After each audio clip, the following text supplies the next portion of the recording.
ওম শান্তি। আজিৰ তাৰিখ 19 এপ্ৰিল 2024 বৰ্ষ। প্ৰাতঃ মুৰলী বাপদাদা মধুবন। আজিৰ পিতাৰ অমৃতবাণী হৈছে, মৰমৰ সন্তানসকল, পিতা আহিছে গোটেই সৃষ্টিৰ হাহাকাৰ দূৰ কৰি জয় জয়কাৰ কৰিবলৈ। পুৰণি সৃষ্টিত হৈছে হাহাকাৰ, নতুন সৃষ্টিত জয় জয়কাৰ। আৰু আজিৰ প্ৰশ্ন, কোনটো ঈশ্বৰীয় নিয়মৰ বাবে গৰীবেহে পিতাৰ পুৰা উত্তৰাধিকাৰ লয় আৰু চহকীয়ে ল'ব নোৱাৰে? পিতাই উত্তৰত কৈছে, ঈশ্বৰীয় নিয়ম হৈছে পুৰা ভিকহু হোৱা। যি কিছু আছে সেয়া পাহৰি যোৱা। গতিকে গৰীব সন্তানে সহজে পাহৰি যায়, কিন্তু চহকী যিয়ে নিজক স্বৰ্গত আছো বুলি ভাবে, তেওঁলোকৰ বুদ্ধিয়ে একোৱেই নাপাহৰে। সেইবাবে যাৰ ধন সম্পত্তি মিত্ৰ সম্বন্ধীয় স্মৃতিত থাকে, তেওঁ সঁচা যোগী হ'বই নোৱাৰে, তেওঁ স্বৰ্গত উচ্চ পদ পাব নোৱাৰে। ওম শান্তি। মৰমৰ নিশ্চয় বুদ্ধিৰ সন্তানসকলেতো ভালদৰে জানে, তেওঁলোকৰ দৃঢ় নিশ্চয়তা আছে যে গোটেই সৃষ্টিৰ বিবাদ দূৰ কৰিবলৈ পিতা আহিছে। যিসকল চতুৰ বিচাৰ বুদ্ধি সম্পন্ন সন্তান, তেওঁলোকে জানে এই শৰীৰত পিতাৰ আগমন হৈছে, যাৰ নামো হৈছে শিৱ বাবা। কিয় আহিছে? হাহাকাৰ দূৰ কৰি জয় জয়কাৰ কৰিবলৈ। মৃত্যুলোকত কিমান কাজিয়া আদি হৈ আছে, সকলোৱে হিচাপ নিকাচ নিষ্পত্তি কৰি যাব লাগে। অমৰ লোকত কাজিয়াৰ কথা নাই। ইয়াত কিমান হাহাকাৰ হৈ আছে, কিমান বিচাৰালয়। পিতাই কৈছে যে কিমান বিচাৰালয়, বিচাৰক আদি আছে, মৰামৰি লাগি আছে। বিদেশ আদিতো চোৱা হাহাকাৰ হৈ আছে। গোটেই সৃষ্টিতেই বহুত সংঘাত। ইয়াক পুৰণি তমোপ্ৰধান সৃষ্টি বুলি কোৱা হয়। মাথো আৱৰ্জনাই আৱৰ্জনা, জংঘলেই জংঘল। বেসদৰ পিতা এই সকলোবোৰ দূৰ কৰিবলৈ আহিছে। এতিয়া সন্তানসকল বহুত চতুৰ বিচাৰ বুদ্ধি সম্পন্ন হ'ব লাগে। যদি সন্তানসকলৰ মাজতো হাই কাজিয়া লাগি থাকে, তেন্তে পিতাৰ সহায়কাৰী কেনেকৈ হ'ব? পিতাকতো বহুত সহায়কাৰী সন্তান লাগে, চতুৰ বুদ্ধিমান, যিসকলৰ মাজত কোনো সংঘাত নাই। এইটো সন্তানসকলে বুজি পায় যে এইখন হৈছে পুৰণি সৃষ্টি, অনেক ধৰ্ম আছে, তমোপ্ৰধান বিকাৰী জগত, গোটেই সৃষ্টিখনেই পতিত। পতিত পুৰণি সৃষ্টিত কাজিয়াই কাজিয়া। এই সকলোবোৰ দূৰ কৰিবলৈ, জয় জয়কাৰ কৰিবলৈ পিতা আহে। প্ৰত্যেকেই জানে এইখন সৃষ্টিত কিমান দুখ আৰু অশান্তি। সেইবাবে বিচাৰে বিশ্বত শান্তি হওক। এতিয়া গোটেই বিশ্বত শান্তি কোনোবা মনুষ্যই কেনেকৈ আনিব পাৰিব? বেসদৰ পিতাক পাথৰ শিলগুটি সকলোতে আছে বুলি কৈ দিছে, এয়াও খেল। গতিকে পিতাই সন্তানসকলক বুজায়, এতিয়া থিয় হৈ যোৱা, পিতাৰ সহায়কাৰী হোৱা, পিতাৰ পৰা নিজৰ ৰাজ্যভাগ্য ল'ব লাগে। এয়া কম কথা নহয়, সীমাহীন সুখ আছে। পিতাই কয়, মৰমৰ সন্তানসকল, ড্ৰামা অনুসৰি তোমালোকক বেসদৰ পিতাই পদম ভাগ্যশালী কৰি তুলিবলৈ আহিছে। ভাৰতত এই লক্ষ্মী নাৰায়ণে ৰাজ্য কৰিছিল। ভাৰত স্বৰ্গ আছিল, স্বৰ্গকেই বিশ্বৰ আচাৰ্য বুলি কোৱা হয়, ত্ৰেতাকো কোৱা নহ'ব। সন্তানসকলে এনেকুৱা স্বৰ্গলৈ আহিবৰ বাবে পুৰুষাৰ্থ কৰিব লাগে। পিতাই কৈছে যে সন্তানসকলে এনেকুৱা স্বৰ্গলৈ আহিবৰ বাবে পুৰুষাৰ্থ কৰিব লাগে। প্ৰথমে আহিব লাগে। সন্তানসকলে বিচাৰেও যে আমি স্বৰ্গলৈ যাওঁ, লক্ষ্মী বা নাৰায়ণ হওঁ। এতিয়া এই পুৰণি সৃষ্টিত বহুত হাহাকাৰ হ'ব, তেজৰ নৈ বব। তেজৰ নৈৰ পাছত হয় ঘেৰ নৈ, তাক ক্ষীৰ সাগৰ বুলি কোৱা হয়। ইয়াততো ডাঙৰ পুখুৰী খান্দে, তাৰ পাছত কোনোবা এটা দিন ধাৰ্য কৰা হয়, আহি গাখীৰ ঢালেহি, তাত আকৌ স্নান কৰে, শিৱলিংগতো গাখীৰ ঢালে। সত্যযুগৰো এটা মহিমা আছে যে তাত ঘি গাখীৰৰ নদী আছে। এনেকুৱা কোনো কথা নাই, প্ৰত্যেক ৫,০০০ বছৰৰ পাছত তোমালোক বিশ্বৰ মালিক হোৱা। পিতাই কৈছে যে প্ৰত্যেক ৫,০০০ বছৰৰ পাছত তোমালোক সন্তানসকল বিশ্বৰ মালিক হোৱা। এই সময়ত তোমালোক গোলাম, আকৌ তোমালোক সম্ৰাট হোৱা। গোটেই প্ৰকৃতি তোমালোকৰ গোলাম হৈ যায়। তাত কেতিয়াও অনিয়মিত বৰষুণ নহয়, নদী উফন্দি নুঠে, কোনো উপদ্ৰৱ নহয়। ইয়াত চোৱা কিমান উপদ্ৰৱ হয়। তাত দৃঢ় বৈষ্ণৱ থাকে, বিকাৰী বৈষ্ণৱ নাথাকে। ইয়াত যদি কোনোবা নিৰামিষাৰী হয় তেতিয়া তেওঁক বৈষ্ণৱ বুলি কয়, কিন্তু নহয়। বিকাৰৰ দ্বাৰা ইজনে সিজনক বহুত দুখ দিয়ে। পিতাই কিমান ভালকৈ বুজায়, এইটো গায়ন আছে। গাঁৱলীয়া ল'ৰা, শ্ৰীকৃষ্ণটো গাঁৱলীয়া হ'ব নোৱাৰে, তেওঁতো বৈকুণ্ঠৰ মালিক, আকৌ 84 জন্ম লয়। এইটো তোমালোকে এতিয়া জানা যে ভক্তিত আমি কিমান ঠেকা খুন্দা খালোঁ, পইচা নষ্ট কৰিলোঁ। বাবাই সোধে, তোমালোকক ইমান ধন দিলোঁ, ৰাজ্য ভাগ্য দিলোঁ, সকলোবোৰ কলৈ গ'ল? তোমালোকক বিশ্বৰ মালিক কৰিলোঁ, আকৌ তোমালোকে কি কৰিলা? পিতাইটো ড্ৰামাক জানে।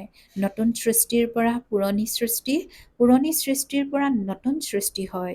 এয়া চক্ৰ, যি অতীত হ'ল সেয়া আকৌ পুনৰাবৃত্তি হ'ব। পিতাই কৈছে যে যি অতীত হৈ গ'ল সেয়া আকৌ পুনৰাবৃত্তি হ'ব। পিতাই কয়, এতিয়া অলপ সময় আছে, পুৰুষাৰ্থ কৰি ভৱিষ্যতৰ কাৰণে জমা কৰা। পুৰণি সৃষ্টিৰ সকলো মাটিত মিলি যাব। পিতাই কৈছে যে পুৰণি সৃষ্টিৰ সকলো মাটিত মিলি যাব। চহকীয়ে এই জ্ঞান নল'ব। পিতা হৈছে গৰীবৰ ত্ৰাণকৰ্তা। গৰীবসকল তাত চহকী হয়, চহকীসকল তাত গৰীব হয়। এতিয়াতো পদম্পতি বহুত আছে, তেওঁলোক আহিব কিন্তু গৰীব হ'ব। তেওঁলোকে নিজক স্বৰ্গত আছো বুলি ভাবে, সেয়া বুদ্ধিৰ পৰা দূৰ হ'ব নোৱাৰে। ইয়াততো পিতাই কয় সকলো পাহৰি যোৱা, মাত্ৰ ভিকহু হৈ যোৱা। আজিকালিতো কিলোগ্ৰাম কিলোমিটাৰ আদি কি কি ওলাইছে। যিজনেই ৰজা গাদীত বহে তেওঁ নিজৰ ভাষা প্ৰচলন কৰে, বিদেশক নকল কৰে, নিজৰ বুদ্ধিটো নাই। তমোপ্ৰধান। আমেৰিকা আদিত বিনাশৰ সামগ্ৰীৰ বাবে চোৱা কিমান ধন খৰচ কৰে। উৰাজাহাজেৰে বোমা আদি পেলাই জুই লাগিব। সন্তানসকলে জানে পিতা আহে বিনাশ আৰু স্থাপনা কৰাবলৈ। তোমালোকৰ মাজতো বুজাওতাসকল সকলো ক্ৰম অনুসৰি আছে। সকলো একেধৰণে নিশ্চয় বুদ্ধিৰ নহয়। যেনেকৈ বাবাই কৰিলে, বাবাক অনুসৰণ কৰিব লাগে। পুৰণি সৃষ্টিত এই পাই পইচা কি কৰিবা? আজিকালি কাগজৰ নোট উলিয়াইছে, তাততো মোহৰ থাকিব। সোণৰ মহল সাজে, যেতিয়া তাত মোহৰৰ কি মূল্য থাকিব? তাত যেন সকলোবোৰ এনেয়ে পোৱা যায়। ধৰণী শতোপ্ৰধান হয়, এতিয়াতো পুৰণি হৈ গৈছে। সেয়া হৈছে শতোপ্ৰধান নতুন সৃষ্টি, একেবাৰে নতুন ভূমি। তোমালোক সূক্ষ্ম লোকলৈ গ'লে তেতিয়া আমৰ ৰস পান কৰা। পিতাই কৈছে যে তোমালোক সূক্ষ্ম লোকলৈ গ'লে তেতিয়া আমৰ ৰস পান কৰা। কিন্তু তাত বৃক্ষ আদিতো নাই, মূল লোকততো নাই। যেতিয়া তোমালোক বৈকুণ্ঠলৈ যোৱা তেতিয়া তাত তোমালোকে সকলো পোৱা। বুদ্ধিৰে বুজা, সূক্ষ্ম লোকত বৃক্ষ নাথাকিব, বৃক্ষ ধৰণিত হয়, আকাশত নহয়। যদিও নাম ব্ৰহ্ম মহাতত্ত্ব, কিন্তু হয় শূন্য। যেনেকৈ এই তৰাবোৰ আকাশত উপঙি আছে, তেনেকৈ তোমালোক সূক্ষ্ম আত্মাবোৰ উপঙি আছা। পিতাই কৈছে যেনেকৈ এই তৰাবোৰ আকাশত উপঙি আছে, তেনেকৈ তোমালোক সূক্ষ্ম আত্মাবোৰ উপঙি আছা। তৰাবোৰ দেখাত ডাঙৰ লাগে, এনেকুৱা নহয় যে ব্ৰহ্মতত্ত্বত কোনো ডাঙৰ ডাঙৰ আত্মা থাকিব। এয়া বুদ্ধিৰে বুজিব লাগে, বিচাৰ সাগৰ মন্থন কৰিব লাগে। গতিকে আত্মা সকলো ওপৰত থাকে, সূক্ষ্ম বিন্দু। এই সকলোবোৰ কথা তোমালোকে ধাৰণ কৰিব লাগে, তেতিয়াহে কাৰোবাক ধাৰণ কৰাব পাৰিবা। শিক্ষকে নিশ্চয় নিজেই জানে, সেইবাবেতো আনক পঢ়ায়, নহ'লেনো কিহৰ শিক্ষক? কিন্তু ইয়াত শিক্ষকো ক্ৰমানুসৰি আছে। তোমালোক সন্তানসকলে বৈকুণ্ঠকো বুজিব পাৰা। এনেকুৱা নহয় যে তোমালোকে বৈকুণ্ঠ দেখা নাই।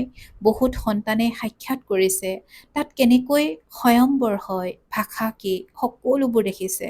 পাছলৈও তোমালোকে সাক্ষাৎকাৰ কৰিবা, কিন্তু কৰিব সেইসকলে যিসকল যোগযুক্ত হ'ব।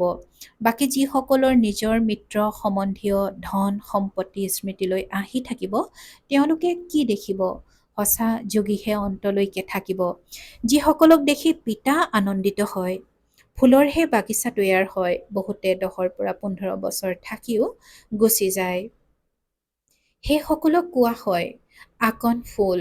বহুত ভাল ভাল কন্যা, যিসকলে মম্মা বাবাৰ কাৰণেও নিৰ্দেশনা লৈ আহিছিল, দিল কচৰৎ কৰাইছিল, সেইসকল আজি নাই। এইটো কন্যাসকলেও জানে আৰু বাপ দাদাইও জানে যে মায়াৰ বৰ বলৱান। এইটো কন্যাসকলেও জানে আৰু বাপ দাদাইও জানে যে মায়া বৰ বলৱান। এয়া হৈছে মায়াৰ লগত গুপ্ত যুদ্ধ, গুপ্ত ধুমুহা।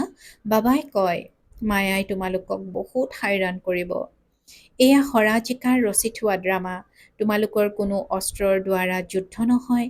এয়াতো ভাৰতৰ প্ৰসিদ্ধ প্ৰাচীন যুগ, যি যুগ বলেৰে তোমালোক এনেকুৱা হোৱা, বাহুবলেৰে কোনেও বিশ্বৰ বাদশ্বাহী ল'ব নোৱাৰে। খেলখনো অপূৰ্ব কাহিনী আছে। দুটা মেকুৰীৰ কাজিয়া লাগিল। মাখন কোৱাও হয় ছেকেণ্ডত বিশ্বৰ বাদশ্বাহী। কন্যাসকলে সাক্ষাৎকাৰ কৰে। পিতাই কৈছে যে কন্যাসকলে সাক্ষাৎকাৰ কৰে, কয় শ্ৰীকৃষ্ণৰ মুখত মাখন। বাস্তৱিকতে শ্ৰীকৃষ্ণৰ মুখত নতুন সৃষ্টি দেখা পায়। যুগ বলেৰে তোমালোকে বিশ্বৰ বাদশ্বাহীৰূপী মাখন লোৱা। বাদশ্বাহীৰ কাৰণে কিমান যুদ্ধ হয় আৰু যুদ্ধত কিমান শেষ হৈ যায়। এই পুৰণি সৃষ্টিৰ হিচাপ নিকাচ নিষ্পত্তি হ'ব লাগে। এইখন সৃষ্টিৰ কোনো বস্তুৱেই নাথাকিবগৈ। পিতাৰ শ্ৰীমত হ'ল সন্তানসকল বেয়া কথা নুশুনিবা, বেয়া বস্তু নাচাবা। তেওঁলোকে বান্দৰৰ এখন চিত্ৰ তৈয়াৰ কৰি দিছে। আজিকালিতো মনুষ্যৰো তৈয়াৰ কৰে। আগতে চীনৰ ফালৰ পৰা হাতীৰ দাঁতৰ বস্তু আহিছিল।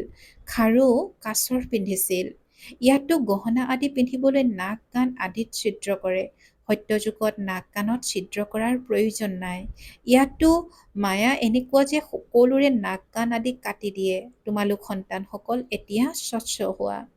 তাত প্ৰাকৃতিক অৰ্থাৎ স্বাভাৱিক সৌন্দৰ্য থাকে। কোনো বস্তু লগোৱাৰ প্ৰয়োজন নাই।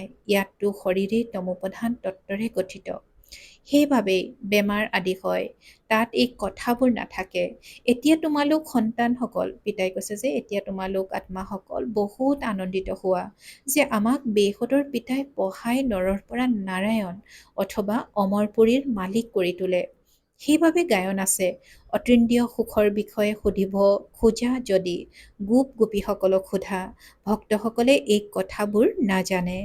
তোমালোকৰ ভিতৰতো আনন্দিত হৈ থকা আৰু এই কথাবোৰ সুঁৱৰি থকা সন্তানৰ সংখ্যা বহুত কম। অবলাসকলৰ ওপৰত কিমান অত্যাচাৰ হয়। দ্ৰৌপদীৰ ক্ষেত্ৰত যি গায়ন আছে সেয়া সকলো বাস্তৱত হৈ আছে। দ্ৰৌপদীয়ে কিয় কাতৰে আহ্বান জনাইছিল, এয়া মনুষ্যই নাজানে। পিতাই বুজাইছে তোমালোক সকলো দ্ৰৌপদী। এনেকুৱা নহয় যে স্ত্ৰী সদায় স্ত্ৰীয়েই হয়। দুবাৰ স্ত্ৰী হ'ব পাৰে, তাতকৈ বেছি নহয়। মাতাসকলে আহ্বান জনায়, বাবা ৰক্ষা কৰক। আমাক দুঃশাসনে বিকাৰৰ বাবে হাইৰাণ কৰে। এইখনক বেশ্যালয় বুলি কোৱা হয়। স্বৰ্গক শিৱালয় বুলি কোৱা হয়। বেশ্যালয় হৈছে ৰাৱণৰ স্থাপনা আৰু শিৱালয় হৈছে শিৱ বাবাৰ স্থাপনা। তোমালোকক জ্ঞান দিয়ে। পিতাক জ্ঞানেৰে পৰিপূৰ্ণ বুলি কোৱা হয়। এনেকুৱা নহয় যে জ্ঞানেৰে পৰিপূৰ্ণ মানে সকলোৰে অন্তৰৰ কথা জানোতা হয়। ইয়াৰ পৰা লাভ কি? পিতাই কয় এই সৃষ্টিৰ আদি মধ্য অন্তৰ জ্ঞান মোৰ বাহিৰে কোনেও দিব নোৱাৰে। মইহে বহি তোমালোকক পঢ়াওঁ। জ্ঞান সাগৰ এজনী পিতা, তাত হৈছে ভক্তিৰ প্ৰাৰব্ধ। সত্যযুগ ত্ৰেতাযুগত ভক্তি নাথাকে। পঢ়াৰ দ্বাৰাই ৰাজধানী স্থাপনা হৈ আছে। ৰাষ্ট্ৰপতি আদিলৈ চোৱা কিমান পৰামৰ্শদাতা অৰ্থাৎ মন্ত্ৰী আছে। পৰামৰ্শ দিবলৈ পৰামৰ্শদাতা ৰাখে। সত্যযুগত পৰামৰ্শদাতা ৰখাৰ দৰকাৰ নাই। এতিয়া পিতাই তোমালোকক বুদ্ধিমান কৰি তোলে। এই লক্ষ্মী নাৰায়ণলৈ চোৱা, কিমান বুদ্ধিমান আছিল। বেহদৰ বাদশ্বাহী পিতাৰ পৰা পোৱা যায়। পিতাৰ শিৱ জয়ন্তী পালন কৰে।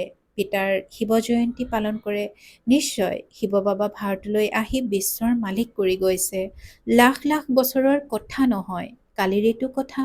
বাৰু বেছিকৈনো কিনো বুজাম। পিতাই কয় মনমনা ভৱ, অৰ্থাৎ নিজক আত্মা বুলি বুজি মোক স্মৰণ কৰা।